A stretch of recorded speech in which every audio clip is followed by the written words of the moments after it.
Hello. Okay.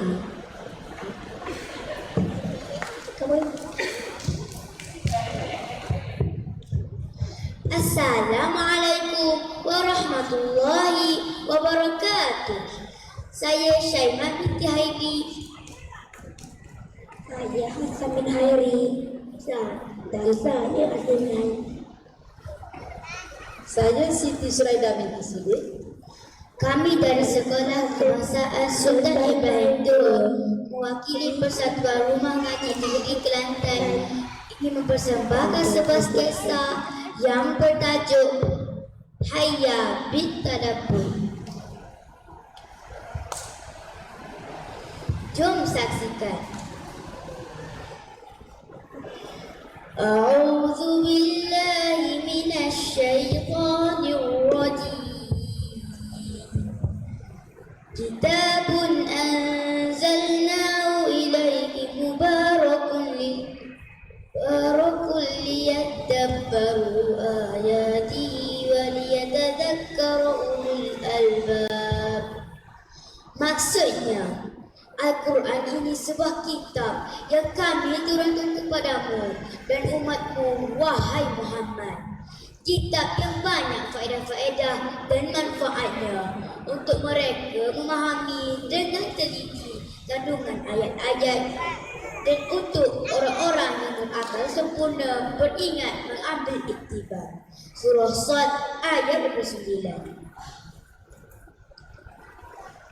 Kakak, apa itu Al-Quran? Al-Quran adalah sebuah kitab yang Allah turunkan kepada Nabi Muhammad SAW dan umat baginda. Kitab yang banyak faedah dan manfaatnya untuk mereka memahami dengan teliti kandungan ayat-ayatnya.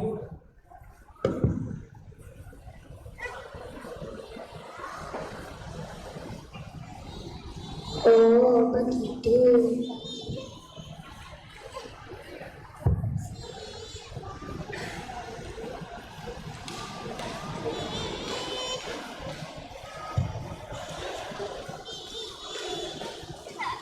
Kakak, perkataan kita kata akalnya apa?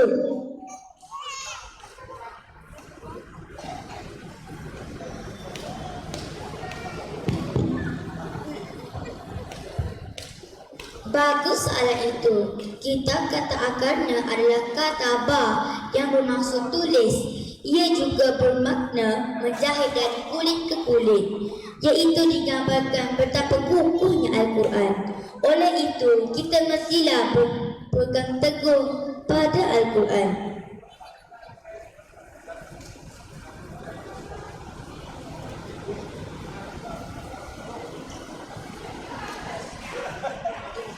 Alhamdulillah, sebenarnya dapat belajar bahasa Arab.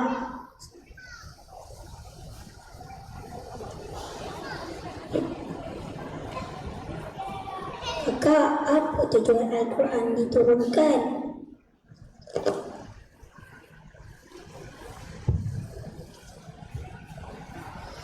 Tujuan utama Al-Quran diturunkan adalah supaya diteliti secara mendalam. Sebab itu, marilah kita berusaha mentadabbur Al-Quran untuk memahami isi kandungannya dan mengambil peringatan serta resolusi untuk bertindak.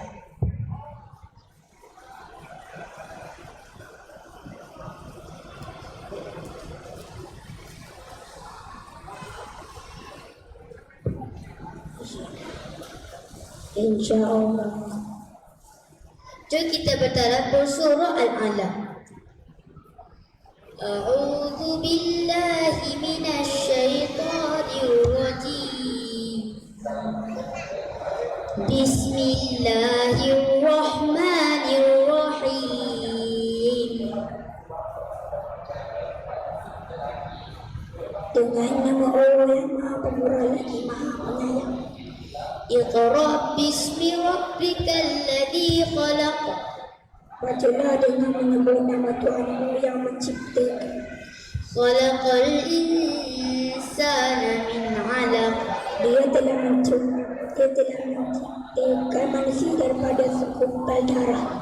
Iqra wa rabbukal akram. Bacalah dan Tuhanmu lah yang Maha Mulia, Alladzi 'allama bil qalam.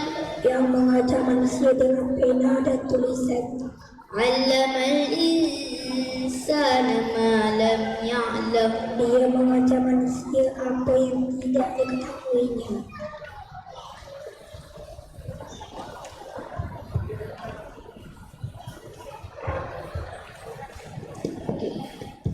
Okey, alhamdulillah. Semua anak ibu semua bagus dan pandai. Sudah faham surah Al-Alaq? Belum lagi. Okey, belum lagi. Kita akan tadabbur surah Al-Alaq. Surah Al-Alaq merupakan surah yang ke-96 dari 114 di dalam Al-Quran. Surah Al-Alaq juga bermaksud segumpal darah. Surah Al-Alaq merupakan surah Makkiyah yang diturunkan di Mekah ketika Rasulullah sallallahu alaihi wasallam masih berada di Mekah. Ia juga dinamakan surah Iqra ataupun surah Al-Qalam. Tema surah Al-Alaq ialah menjaga prestasi amal agar tidak terpesong. Sebab penamaan surah Al-Alaq juga pada ayat kedua, iaitu khalaqal insana min 'alaq. Khalaqal insana min 'alaq. Manusia dijadikan daripada segumpal darah yang beku. Okey, untuk surah Al-Alaq asbabun nuzul dia ada dua peringkat, iaitu pertama 1 hingga 5 ayat yang menceritakan tentang awal penurunan wahyu yang disampaikan kepada Nabi Muhammad melalui Jibril alaihi salam. Malaikat Jibril, malaikat yang ke berapa? Yang pertama yang kita harus tahu, Asim. Malaikat Jibril tugasnya apa? Menyampaikan wahyu. Menyampaikan wahyu. Bagus. Okey, manakala malaikat Mikael, Syaimah?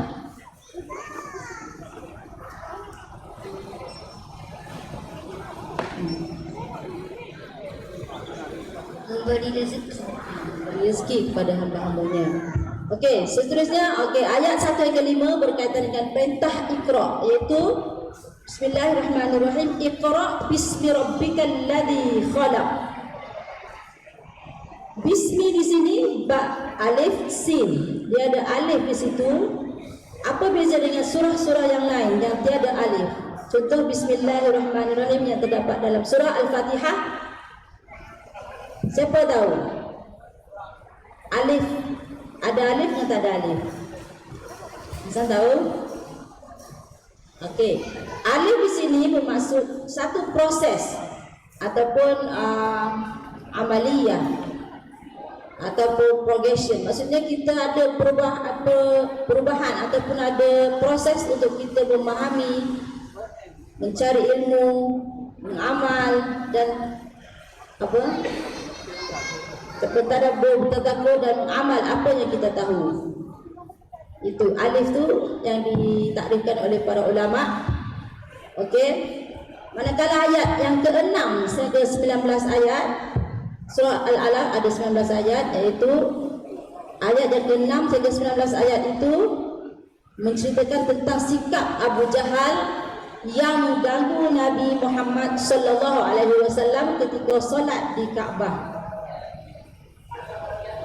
Dan ketika itu mendapat tentangan yang hebat dan semakin hebat kepada Nabi Muhammad sallallahu alaihi wasallam. Okey, surah ini juga menyentuh tentang beberapa perkara, iaitu pertamanya bermulanya penurunan wahyu Allah kepada Nabi Muhammad sallallahu alaihi wasallam, nabi yang terakhir. Yang kedua, manusia mudah mengingkari dan menderhakai Allah akibat dipengaruhi oleh wang dan kekuasaan, iaitu kisah Abu Jahal yang telah menghalang Rasulullah sallallahu alaihi wasallam daripada menunaikan solat. Okey, daripada surah ini juga terdapat beberapa keistimewaan. Pertama, surah ini merupakan wahyu yang pertama ketika Nabi berkhalwat di gua apa? Siapa tahu? Gua Hira. Gua Hira ni terdapat di Jabal Nur, iaitu Bukit Nur, yang terletak 6 km daripada kota Mekah. Faham maksudnya? 6 km. Maksudnya Nabi akan selalu pergi ke Gua Hira ni untuk berkhalwat, untuk bersendirian. Selama di sana, sebelum Nabi terima wahyu, Nabi dah pergi dah.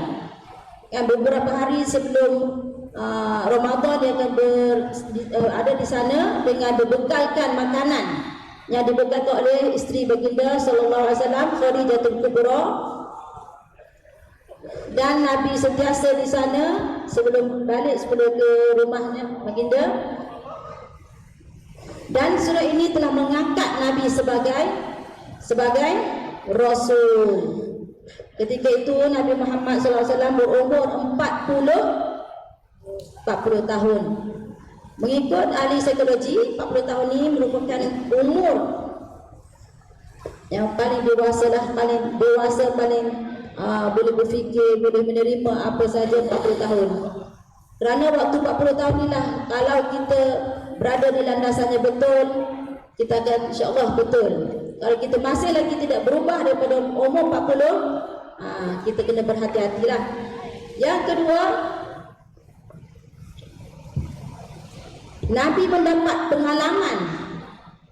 pengalaman yang cukup luar biasa. Pada ketika itu Nabi Muhammad SAW telah dipeluk oleh siapa?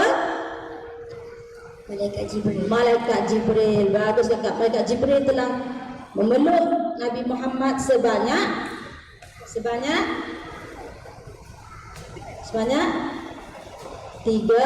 kali. Okey, sebanyak 3 kali. Okey, kali pertama Nabi dipeluk oleh Jibril, maka Nabi berkata, "Ma ana biqari." Sesungguhnya aku tidak tahu membaca. Tetapi ahli tasawuf dia tidak mentafsirkan tidak tahu membaca. Masakan Nabi Muhammad boleh tak tahu baca? Mereka mentafsirkan makna biqari dengan saya tak tahu nak baca yang mana. Ayat mana yang nak baca? Sebab Nabi dengan penuh sifat fatonah, bijaksana, walaupun tidak baca, tak pernah baca, tak pernah nulis, tapi Allah akan terus bagi wahyu ilmu itu terus ke dalam dada Nabi Muhammad SAW. Jadi mereka menafsirkan makna biqari dengan tak tahu nak baca yang mana atau tak pernah membaca, kan? Jadi makna biqari tak tahu nak baca. Pelukan kedua juga Nabi berkata begitu, ma'ana biqari. Kemudian Nabi dilepaskan. Pelukan ketiga Jibril terus peluk dan dengan kuat. Akhirnya wahyu turun, Iqra bismi rabbikal ladzi khalaq.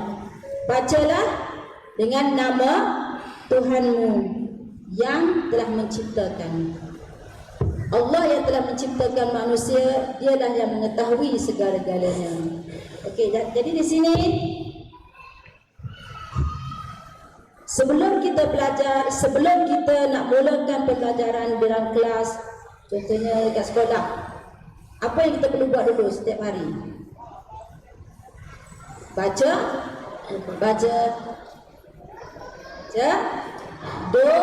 Doa. Selalu asyik baca doa apa? Nak mulakan kelas. Allahumma ftah. Okey, baca kuat sikit. Allahumma ftah alaina.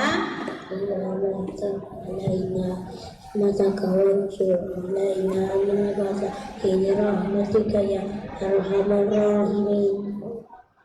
Okey, Rabbi zidni ilma warzuqni fahma.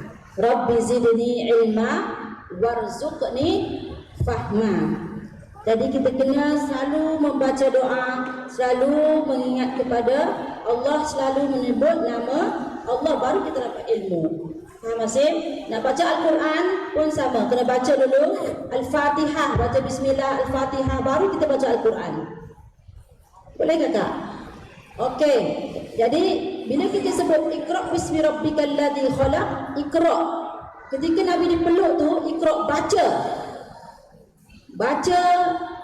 Baca saja. Maksudnya Nabi suruh baca.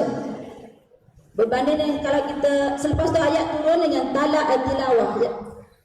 Utlu ma uhiya ilaika minal kitab. Utlu, tala yatlu utlu, maksudnya tilawah. Baca dan faham. Yang ni kena baca dan kita kena faham. Kan berbanding ayat yang permulaan turun ni Iqra', suruh baca. Tak faham tak apa, baca je dulu. Gitu. Faham keadaan? Okey. Ayat yang kedua, khalaqal insana min 'alaq. Manusia telah dijadikan daripada segumpal darah. Okey, menceritakan tentang penciptaan manusia. Bila sebut 'alaq, maksudnya segumpal darah, maksudnya lintah. Okey, bentuk lintah seperti zygote. Manusia dicipta daripada awal mulaannya ada nutfah, kemudian alaqah, kemudian mudghah. Selama 40 hari. Jadi kesemuanya adalah 120 hari sama dengan 4 bulan. Okey, 4 bulan, kemudian yursalu alaihi malak fayunfakhu fihi ruh. Maksudnya Allah telah merintahkan supaya janin tersebut ditiupkan roh semasa umur 4 bulan. Jadi ketika itulah kalau sebelum 4 bulan tu kalau gugur tak payah kita mandikan, tak payah sebenarnya. Tapi kalau selepas perlulah 6 bulan, 7 bulan. Okey. Jadi Allah telah menceritakan tentang kejadian manusia ni 1400 tahun yang lalu, selama dah sudah cerita dalam Al-Quran. Jadi saintis telah menjumpai, barulah maksudnya tak lepas pada Allah kata gini-gini baru dijumpa. Barulah betul sains tidak dapat dipisahkan dengan Al-Quran. Faham kakak? Faham? Okey. Ayat yang ketiga, Iqra' wa rabbukal akram. Bacalah dan Tuhanmu Maha Mulia. Dan di sini juga ditafsirkan dengan pemurah. Pemurah ini maksudnya Allah memberi tanpa kita minta. Tapi kalau manusia perlu minta baru dia beri. Kadang-kadang kita minta, dia menyampah pula selalu minta. Tetapi kepada Allah sebaliknya. Wa idza sa'alaka ibadi anni fa inni qarib. Mintalah kepadaku, sungguhnya Allah ni Maha dekat dengan kita. Di sini Iqra' bismi rabbikal ladzi khalaq, khalaqal insana min 'alaq. Iqra' wa rabbukal akram alladzi 'allama bil qalam 'allamal insana ma lam ya'lam. Disebutnya Iqra' 2 kali. Lepas Iqra' rabbuka 2 kali, alladzi juga 2 kali, khalaq juga 2 kali, al-insan 2 kali, 'allama juga 2 kali. Kenapa disebut 2 kali tu? Nak menunjukkan bahawa isyarat kepada kepentingan membaca.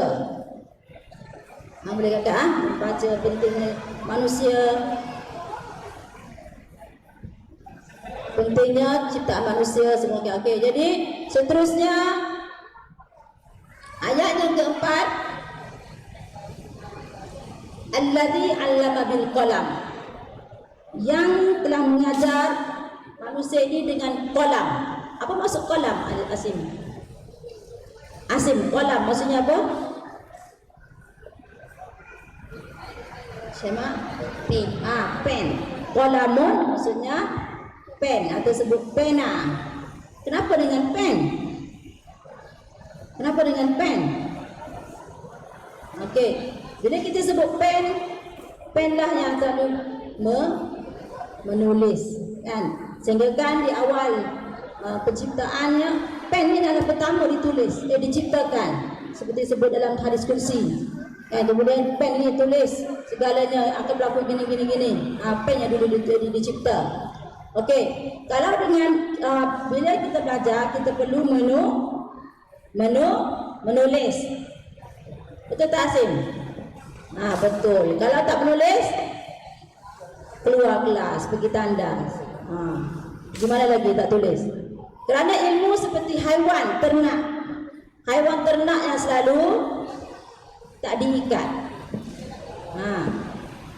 Ilmu ni seperti haiwan ternak, dia akan lari kalau tak ikat. Kalau lembu tak ikat macam mana? Terlepas. Kalau unta tak diikat juga akan terlepas. Okey. Tapi kalau dengan ilmu perlu diikat dengan menggunakan dengan pen ataupun tulisan. Kena tulis. Okey.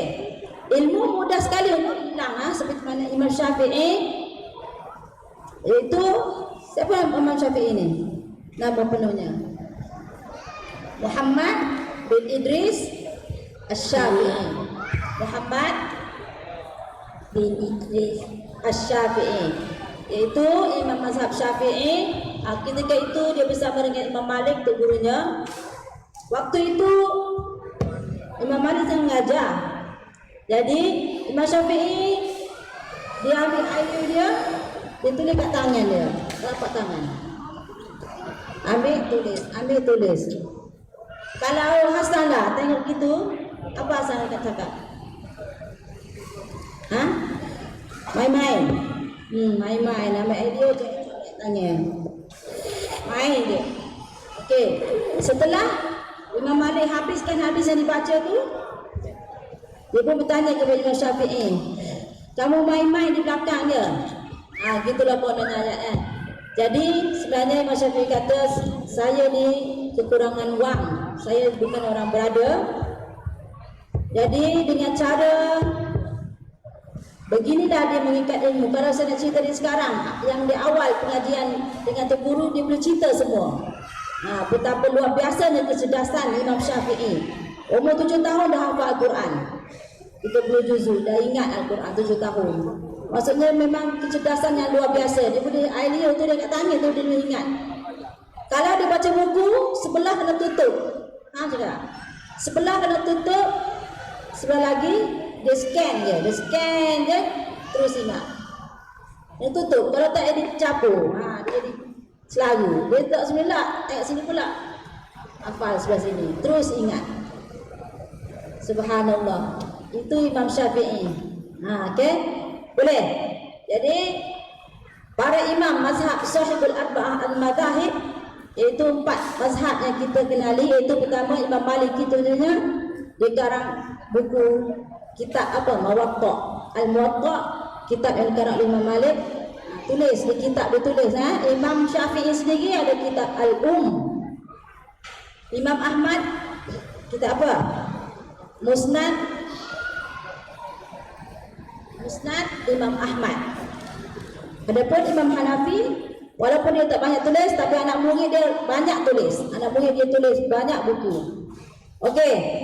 Jadi macam mana kita nak tulis, macam mana kita nak belajar cara tulis, kan? Kena kalau ulama-ulama dulu meninggalkan ilmu melalui penulisan.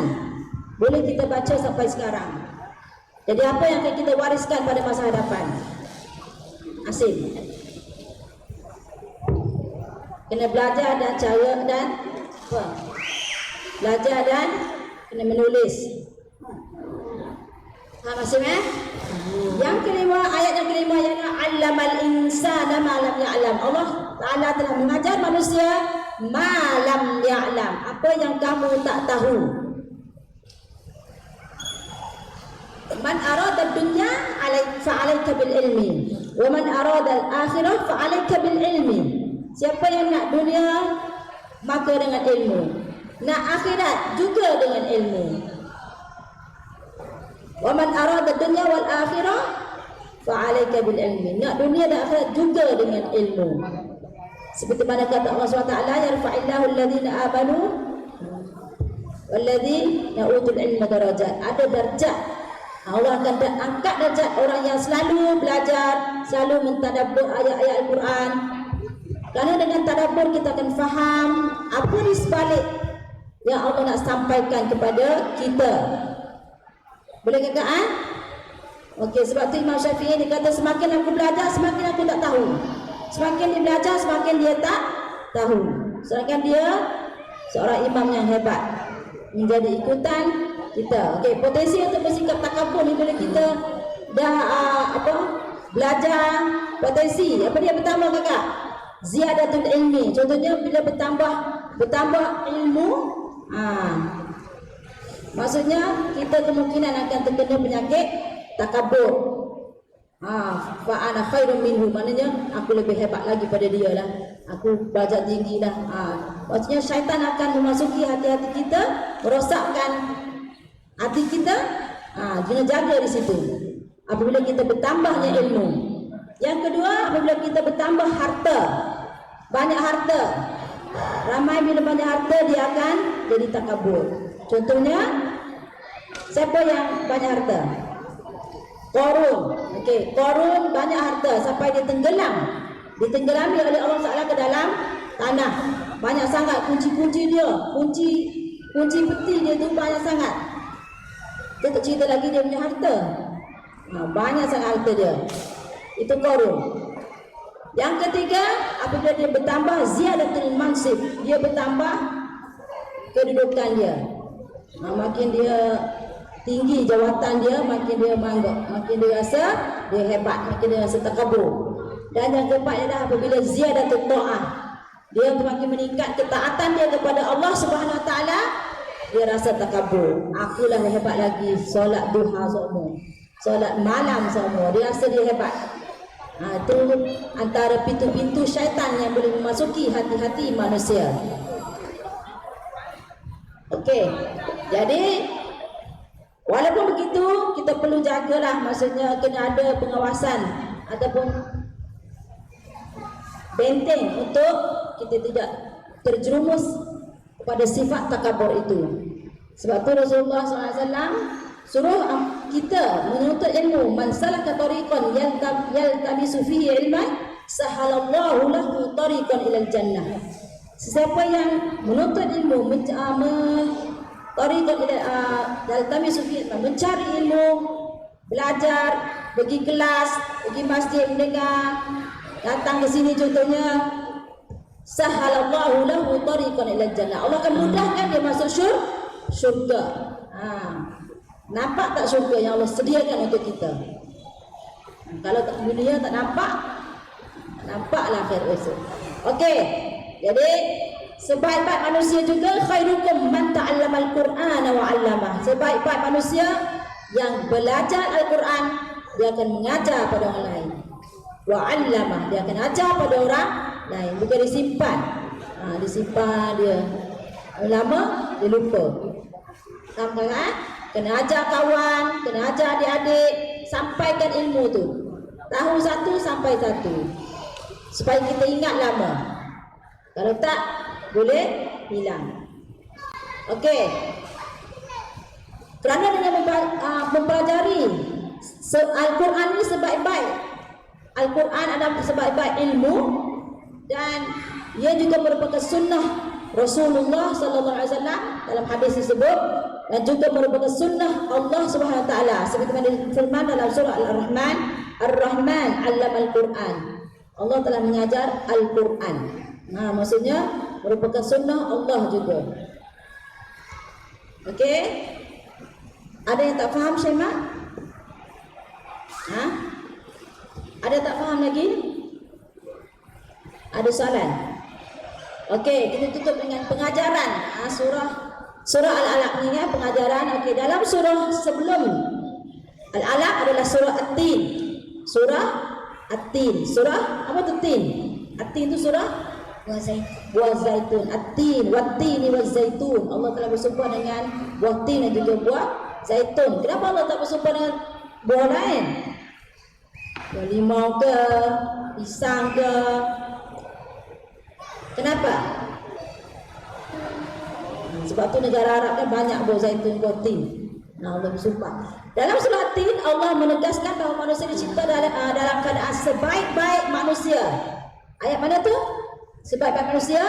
Laqad khalaqnal insana fi ahsani taqwim. Sungguhnya manusia itu telah dicipta sebaik-baik kejadian.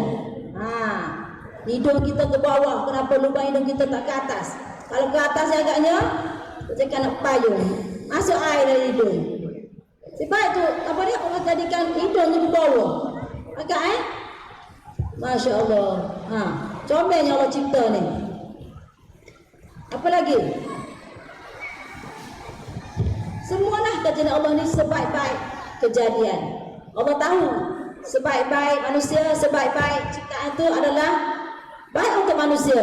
Kita yang hanya menyangkal, sombong, gini-gini, tak suka. Kan, pergi buat pembenahan plastik, tak suka. Jantina, tukar jantina, tak suka. Lama-lama Allah laknat kita. Alhamdulillah min dzalik. Jadi, semuanya manusia itu dicipta sebaik-baik kejadian, kemudian disebabkan keingkaran. Ia dijatuhkan serendah-rendah darjat kecuali orang-orang yang beriman.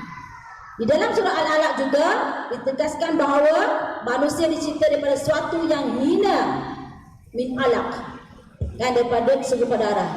Darah ni kotor tak? Bila darah ni kena kat baju, jijik tak? Rasa jijik tak darah? Kita cepat-cepat buang baju, tanggalkan darah tu baru masuk mesin. Jangan masuk ke dalam mesin. Api baju kotor lain. Maksudnya darah ni kita rasa jijik, kotor kan. Sebab tu kita kena tak pakaian, tak sah semayang. Darah tu sendiri. Jadi darah tu diciptakan daripada sesuatu yang hina. Kemudian Allah muliakan dengan ilmu. Allah bagi mulia kita dengan memberi ilmu kepada kita. Namun terdapat manusia yang melampau batas dengan ingkar, lantas menjadi hina di sisi Allah Subhanahu wa taala. Okey, pengajaran lagi surah Al-Alaq. Apa pengajaran lagi?